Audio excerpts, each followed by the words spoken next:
Hi everyone, this is AJ and welcome back to the channel and welcome to my review for the latest episode of Resident Alien.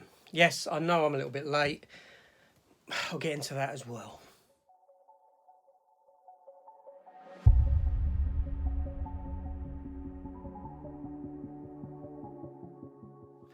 Okay, yeah, here we are at season 2, episode 11. This episode is titled The Wait, which ironically you've had to do for this review.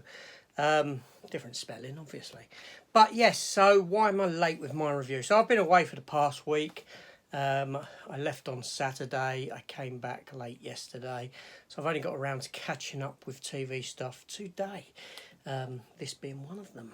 Yeah, so this episode here. How does this episode fare? Let's find out. Before I do, hit the subscribe button. Come and join the channel. I do review Resident Alien on a weekly basis, normally straight after it airs, which we'll be back to next week. Also Star Trek, things like that on this channel. Check it out, film reviews, other TV reviews. You might find something you like, so hit the subscribe button, hit the notification bell, more importantly, join in the comments, let me know your thoughts on this episode of Resident Alien. So let's get into it. Okay, so in this episode we find David and General McAllister. They've now come together and David is viewing a lot of surveillance tapes on the place where they're keeping the prisoners, people they believe to be aliens.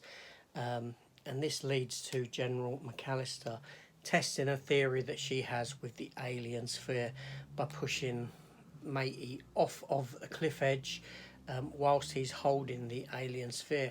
And it's a long fall that would normally kill any normal person, but thusly it doesn't kill him, it actually injures him extensively, but the alien sphere protects him, and she comes to find out that the alien sphere doesn't just work with aliens, it will work with humans as well. Now Harry, what's Harry been up to? Well, Harry's still after the alien baby. As you know from the last episode, the alien baby was found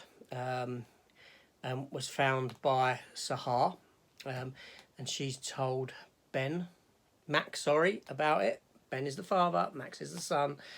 She's told Max about it, and they're keeping it secret. The baby alien has taken human form, the boy in the story of the last episode, the boy that went missing in the mine. The baby alien has found the bones.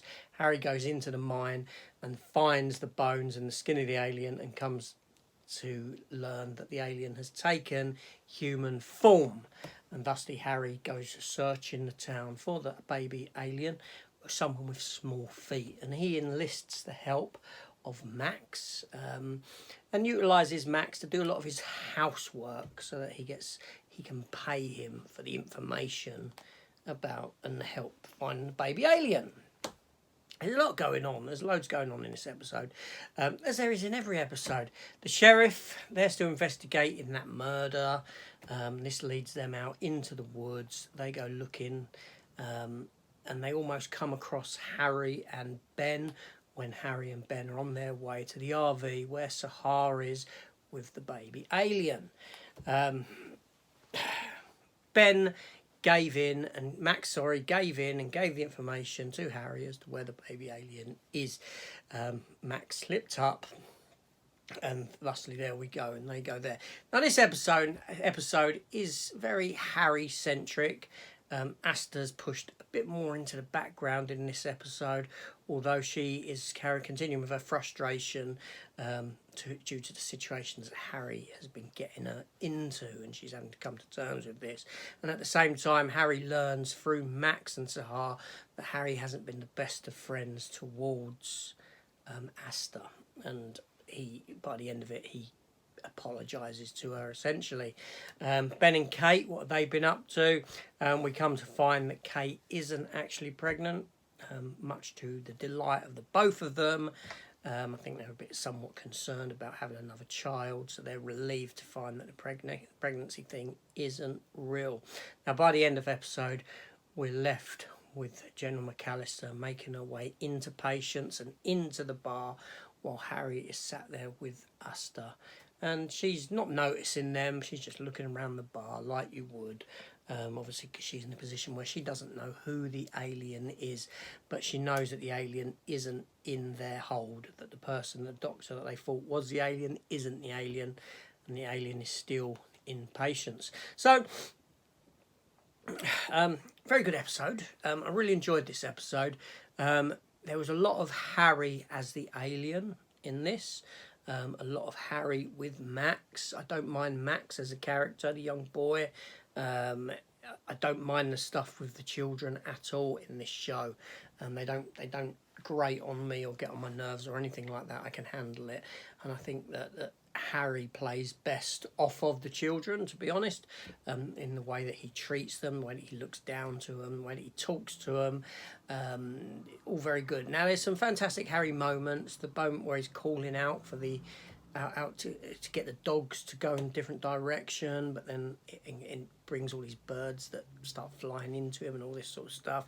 There's a lot of great moments for Alan Tudyk to play off of, and that's great, because that's where this show has its strengths, in and around him. It's very heavy, as we know, a very, very heavy cast, but thankfully in this episode, some of the cast, over the past few episodes, some of the cast has been pushed more into the background, and they're not feeling that they have to give every cast member something massive to do in every episode. And this is one of my issues with the show, that it's written in such a way that everyone has to benefit from each episode, whereas the writing would be a lot stronger if they just plucked from the cast to have something to do in an episode, and the rest were pushed in the background, maybe not seen as much. But the programme has this need to show everyone and have a story for everyone. But there we go. But all in all, I think that this half of the season has been far stronger than the beginning of this season. The first half of this season, season 2, felt like something was lacking. It felt like that special thing, that freshness about the show had completely gone. But now this second half, it's kind of upped the game a bit, probably because it's reaching a conclusion. We've only probably got, I think, 16 episodes, I believe it to be, so we ain't got many episodes left. 4 or 5 episodes left to go. So it's sort of ramping up on its story to get to where it needs to be. And yeah, and there we go. And that's it. So that's my little chat about this episode. Tell me your thoughts on this episode, The Wait. I'd like to hear what you thought of it, whether the programme is still doing it for you. If it isn't doing it for you, do you think the programme's now overstayed its welcome, that freshness has gone? Do you think the programme has been tainted by that first half of this season that wasn't particularly great and certainly very agenda driven? Let me know down below and let's have a talk about it. I'd like to hear your thoughts. This is AJ. Thanks for watching, and I shall see you on the next one. Take care all, and goodbye.